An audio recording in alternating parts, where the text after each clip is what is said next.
Battery ଚାଳିତ ଯାନର ବହୁତ ଲୋକପ୍ରିୟ ହେଲାଣି, କିନ୍ତୁ ଏହା ଜାଣିଥାଉ ଯେ ଏହି ବ୍ୟାଟେରୀ ଚାଳିତ ଯାନ ଚାଲିବା ପାଇଁ ଆବଶ୍ୟକ ରହିଛି ଏକ ବ୍ୟାଟେରୀର। ଏହି ବ୍ୟାଟେରୀ ଗୁଡ଼ିକ ସାଧାରଣତଃ ଲିଥିୟମ୍ ଆୟନରୁ ପ୍ରସ୍ତୁତ।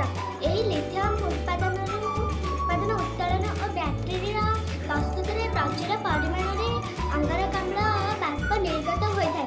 ଗୋଟିଏ ପେଟ୍ରୋଲ ଚାଳିତ ଯାନ ତାର ଜୀବନ କାଳରେ ଯେତିକି ପରିମାଣର ଅଙ୍ଗାରକାମ୍ଳ ନିର୍ଗତ କରେ, ଗୋଟିଏ ବ୍ୟାଟେରୀ ଚାଳିତ ଯାନ ପ୍ରସ୍ତୁତରେ ତାର 40 ଭାଗ ବାୟୁ ପ୍ରଦୂଷଣ କରି ସାରି ରାସ୍ତାକୁ ଆସିଥାଏ। ବ୍ୟାଟେରୀ ଚାଳିତ ଯାନଗୁଡ଼ିକ ବର୍ତ୍ତମାନ ପାଇଁ ଅପେକ୍ଷାକୃତ ଭଲ, ମାତ୍ର ଭବିଷ୍ୟତ ପାଇଁ ଏହା ଉପଯୋଗୀ ନୁହେଁ।